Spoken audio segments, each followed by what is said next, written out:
And let's be real. Rejection sucks. Like, nobody really likes to be rejected.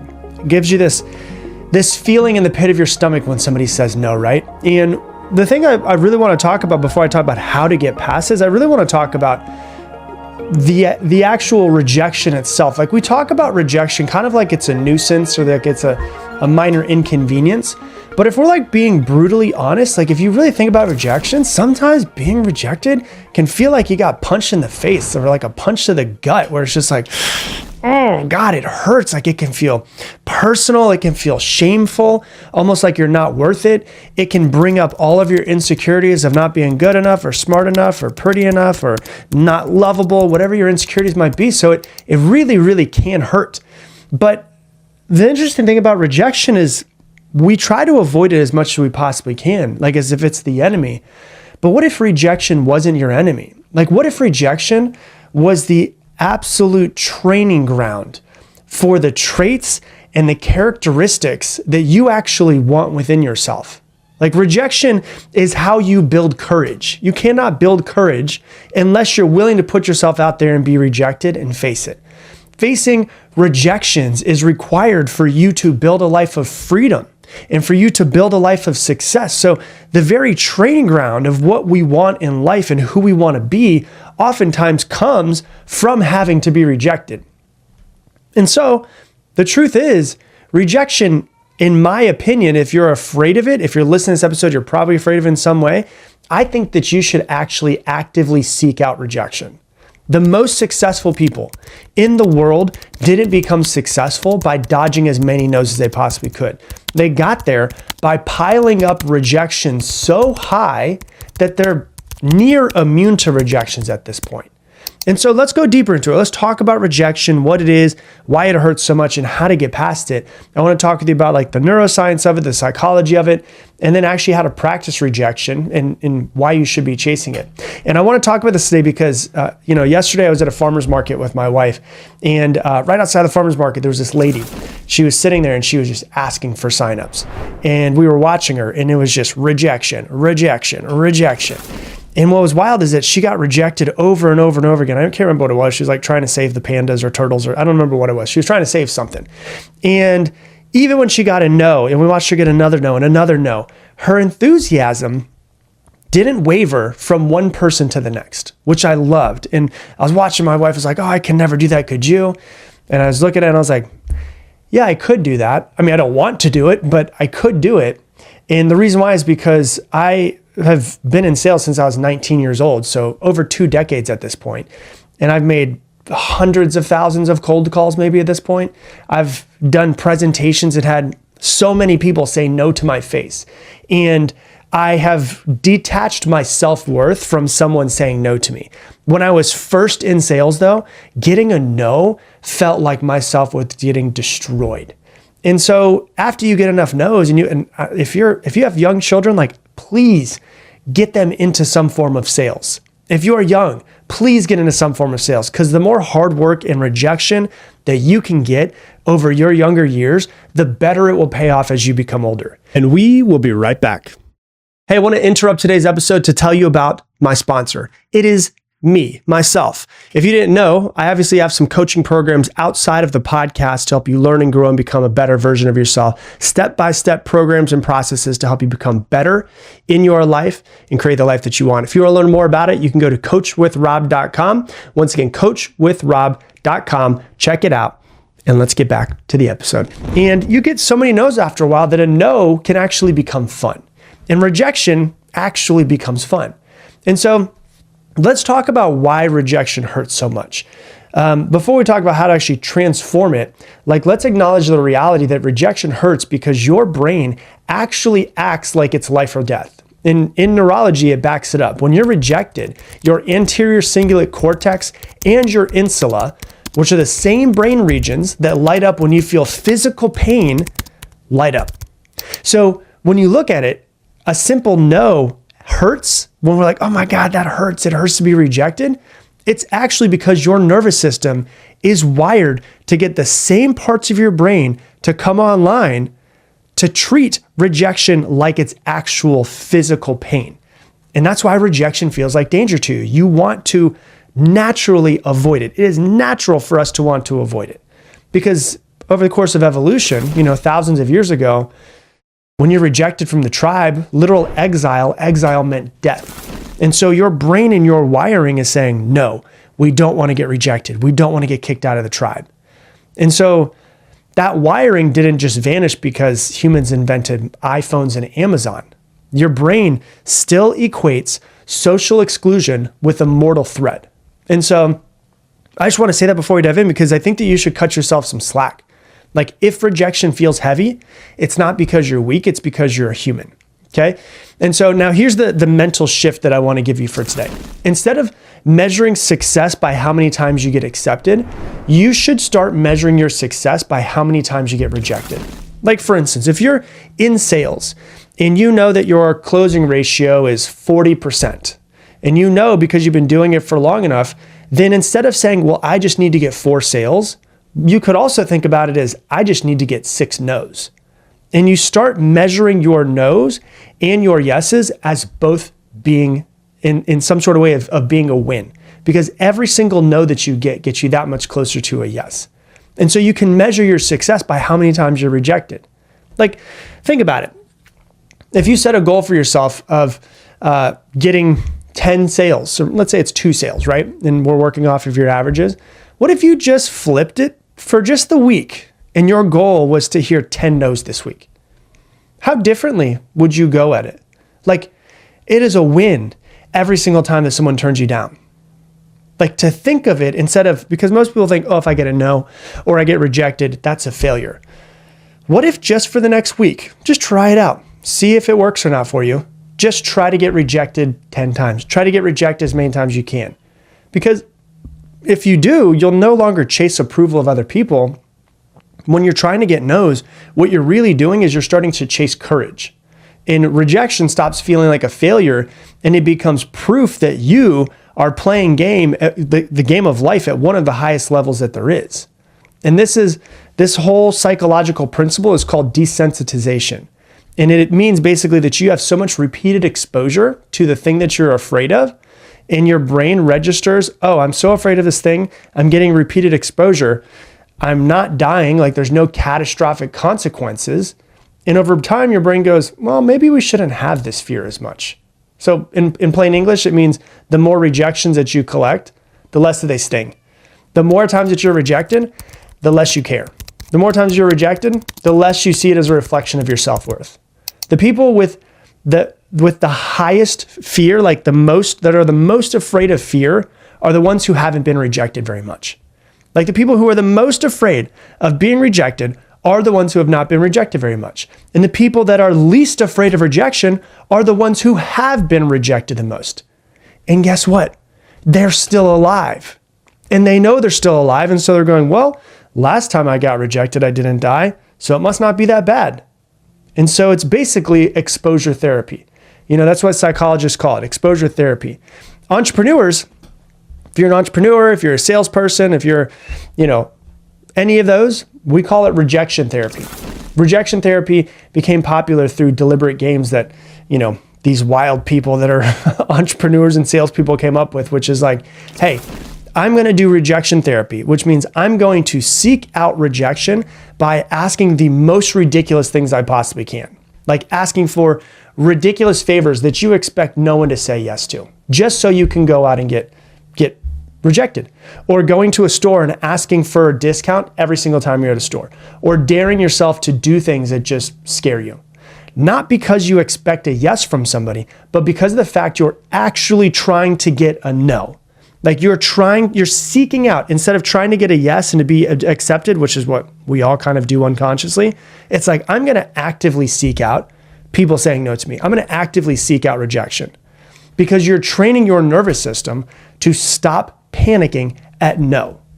Like for instance, you might not be afraid of snakes at all. Like you don't like them, but you're not like terrified of them, right? There is another person in this world somewhere that is absolutely deathly afraid of snakes. Now, it is the exact same circumstance, the exact same situation. There's a snake that's in the room.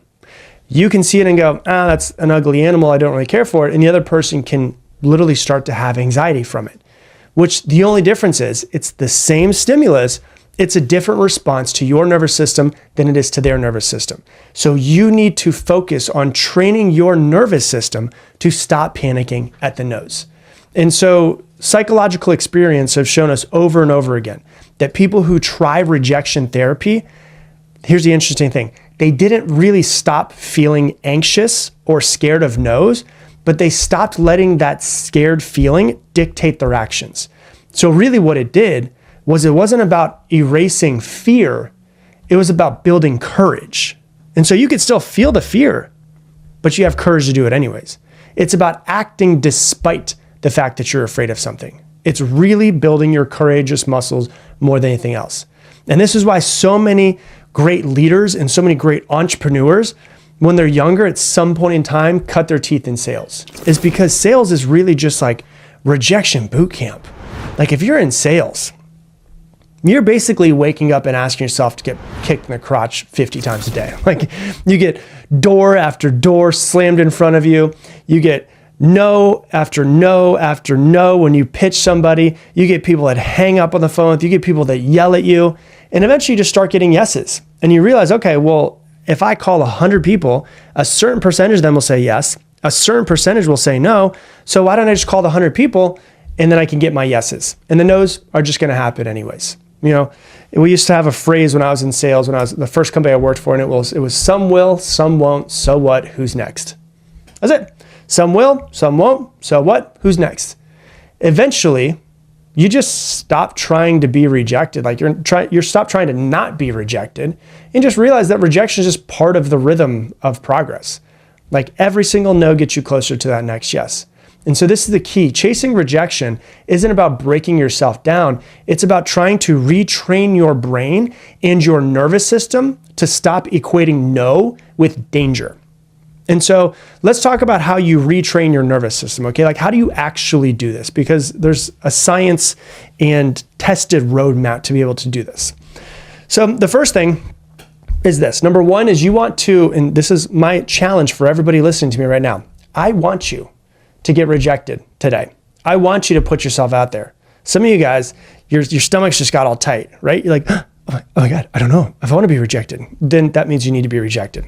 So this is what you need to do step by step, okay? Number one is you need to set some sort of rejection goal. So instead of saying like, I want to land 3 clients this week, it could be like, hey, I'm not going to stop until I get 10 rejections. And you win regardless of the outcome, as long as you just get 10 rejections. Or it could be, you know what? I want to ask something so ridiculous that somebody says no to me like today. I want to be rejected today. What can you do? Okay. That goes on to step number 2 is you play the rejection game.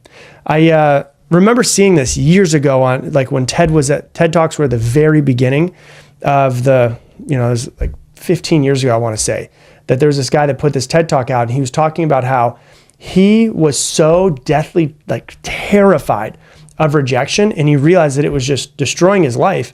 And he's like, you know what? I'm going to make it a goal to go and get rejected 100 times over the next 100 days. I'm just going to get rejected once a day. And so he had to come out with these weird ways to try to like get people to reject him. And his goal was to get 1 rejection a day. And so he would go into like, and what was wild about it too is that he was so surprised how many weird things that people actually said yes to. Like he went in, it was around the time of the Olympics, he went into Dunkin' Donuts and he's like, yeah, can I have these donuts created into the shape and colors of the Olympic rings?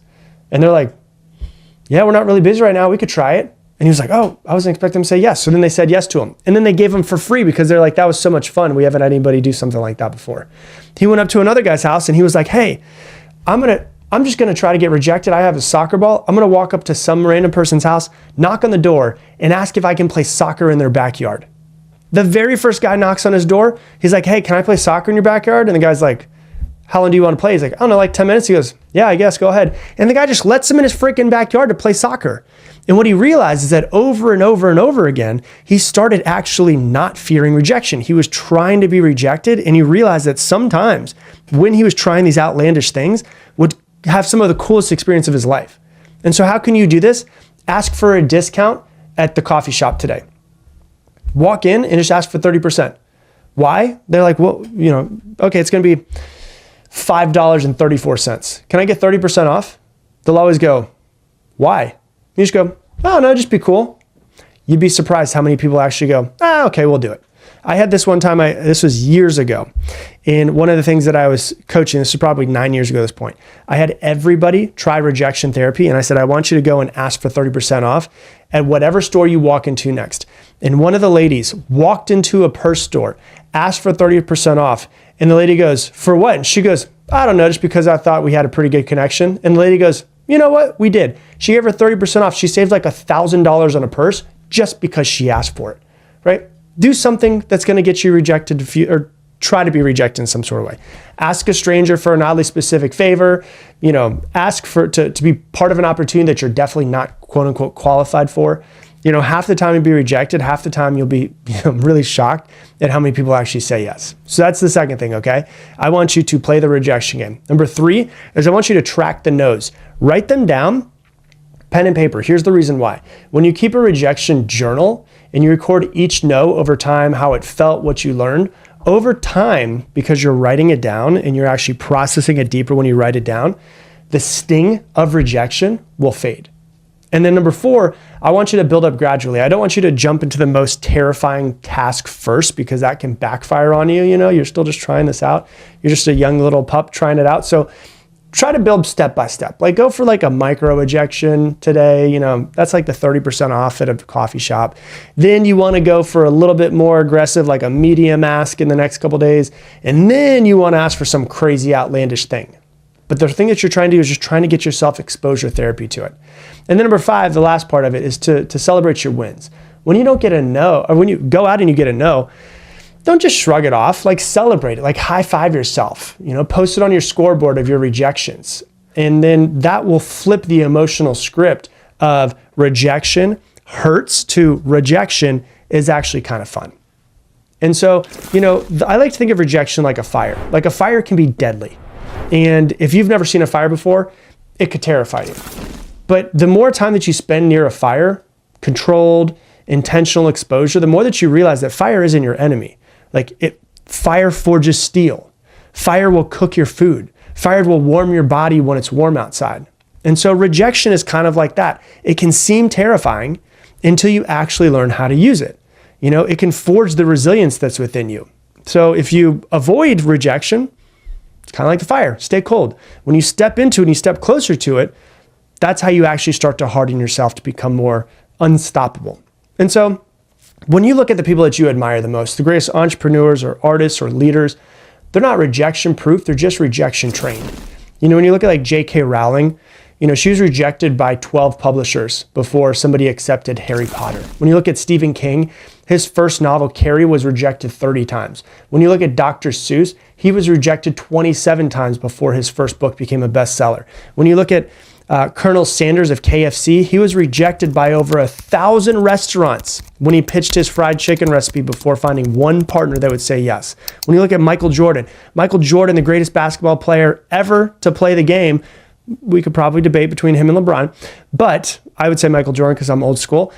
But he was cut from his varsity basketball team when he was young. And so it's like, you have to understand, so many successful people have had many, many, many, many no's and many rejections. Your challenge this week is to go out and collect as many rejections as possible. Make it a game, keep the score, watch how you stop caring as much and it starts becoming more fun. And then here's what I want you to do. Here's my challenge for you. Go and get rejected in some crazy way. Send me an email, rob@robdial.com, and let me know what kind of crazy you did this week. Because I know a certain percentage of you are not going to do this at all, but a certain percentage of you are wild just like I am. Go out and do it and then send me an email. Because rejection is not a dead end. Every no that you have gets you one step closer to the yes that changes everything in your life. And as I always say, if you don't risk anything in this life and you play safe your entire life, you risk everything. Hey, thanks so much for watching this video. Based off of what you have been watching recently, YouTube's comparing all of the videos you've been watching and all of the videos that I have and say that this one is the one that you should be looking at next. So click this one if you want to go to the next video. And if you want to make sure that you don't miss any more videos, click this button right here to subscribe.